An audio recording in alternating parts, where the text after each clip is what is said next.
మంచిర్యాల జిల్లా Kethanapalli municipal chairman vice chairman ఎన్నిక జరగనుండటంతో పోలీసులు భారీ బందోబస్తు ఏర్పాటు చేశారు. కేతనపల్లి ఫ్లైఓవర్ నుంచి మున్సిపల్ ఆఫీస్ వరకు గట్టుదిట్టమైన భద్రత పెట్టారు పోలీసులు. పూర్తి అప్డేట్స్ అడిగి తెలుసుకుందాం. మా ప్రతినిధి సారంగపాణి లైవ్ లో ఉన్నారు. సారంగపాణి. స్వాతి, ఆదిలాబాద్ ఉమ్మడి జిల్లాలో 3 మున్సిపాలిటీలకు సంబంధించిన చైర్మన్ వైస్ చైర్మన్ ఎన్నిక వాయిదా పడింది నిన్న కోరం లేని కారణంగా. అదేవిధంగా కేతనపల్లిలో అయితే గొడవల కారణంగా అదేవిధంగా కోరం సైతం లేకపోవడంతో వాయిదా వేశారు. అయితే ఈరోజు వాయిదా పడ్డ 3 మున్సిపాలిటీలకు సంబంధించి ఈరోజు చైర్మన్ వైస్ చైర్మన్ ఎన్నికను జరపనున్నారు. ఉమ్మడి జిల్లాలోని కేతనపల్లి, ఖానాపూర్, కాగజ్ నగర్ సంబంధించి ఉత్కంఠ నెలకొంది. ఇక్కడ కాంగ్రెస్, బీజేపీ, బీఆర్ఎస్ సంబంధించిన వాళ్ళు ఖానాపూర్లో పట్టు సాధించడం కోసం ప్రయత్నాలు కొనసాగిస్తున్నారు. ముఖ్యంగా ఖానాపూర్ విషయానికి వస్తే 12 వార్డులకు గాను కాంగ్రెస్కు 3 స్థానాలు సాధించింది. బీఆర్ఎస్, బీజేపీ సమాన 4 స్థానాలను సాధించింది. ఇక్కడ ఎక్సాఫిషియోగా బెడమ బొజ్జు దరఖాస్తు చేసుకోగా మొత్తం కాంగ్రెస్ బలం 5 అయింది. అయితే మొత్తం 7 కావాల్సి ఉంది. మ్యాజిక్ ఫిగర్ 7 కావాలంటే ఇంకా ఇద్దరు అవసరమైతే ఉంది. ఈ నేపథ్యంలో కాంగ్రెస్ పీఠం దక్కించుకోవడం కోసం తీవ్రంగా ప్రయత్నాలు కొనసాగిస్తుంది.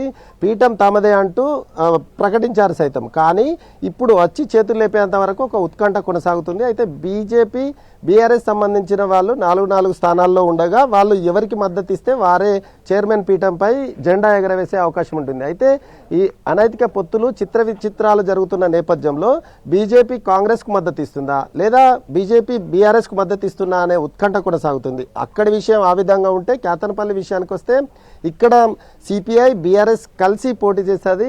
ఇక్కడ పొత్తుల్లో భాగంగా సిపిఐ పోటీ చేసిన 4 స్థానాల్లో సిపిఐ గెలుపొందగా 10 స్థానాల్లో బీఆర్ఎస్ కైవసం చేసుకుంది. ఇక 7 స్థానాలకే కాంగ్రెస్ పరిమితమైన పరిస్థితి. కాంగ్రెస్కు సంబంధించిన ఎమ్మెల్యే చెన్నూరు ఎమ్మెల్యే వివేక్ ఎక్సాఫిషియోగా కేతనపల్లిలో దరఖాస్తు చేసుకున్నారు. దీంతోపాటు ఎంపీ వంశీకృష్ణ సైతం ఇక్కడే దరఖాస్తు చేసుకున్నారు. అంటే కాంగ్రెస్కి సంబంధించి 7 స్థానాలకు ఇవి 2 కలిస్తే ఇండిపెండెంట్ సైతం ఇక్కడ వీళ్ళకే మద్దతు ఇస్తున్న పరిస్థితి. అయితే వీళ్ళకి సైతం రావాలంటే మొత్తం 13 మందికి సంబంధించి అంటే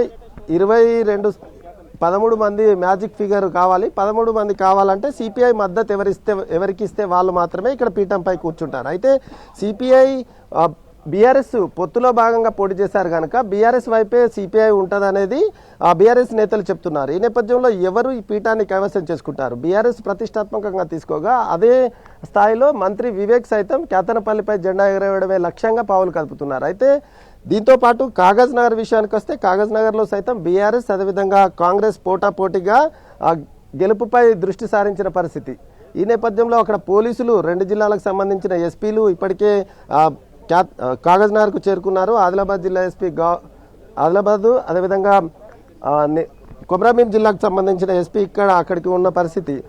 ఉమ్మడి జిల్లా వ్యాప్తంగా చూసుకుంటే 3 మున్సిపాలిటీల వద్ద పోలీసులు భారీ బందోబస్తు ఏర్పాటు చేశారు. ఈ 3 మున్సిపాలిటీలపై ఎవరు పీఠం దక్కించుకుంటారనే ఉత్కంఠ కొనసాగుతుంది. కేతనపల్లి విషయానికి వస్తే నిన్న గొడవలు జరిగాయి. ఈరోజు సైతం పోలీసులకు బీఆర్ఎస్ నేత మాజీ ఎమ్మెల్యే బాల్కసుమన్ వద్ద కొంత వాగ్వాదం జరిగినట్టుగా తెలుస్తుంది. ఫ్లైఓవర్ వద్ద బీఆర్ఎస్ శ్రేణులు కొంత ఆందోళన వ్యక్తం చేస్తున్నట్టుగా తాజా సమాచారం అయితే అందుతుంది. అయితే పీఠం ఎవరు దక్కించుకుంటారనేది మాత్రం ఇప్పుడు ఉత్కంఠగా మారిన పరిస్థితి అయితే ఇక్కడ ఉంది. స్వాతి.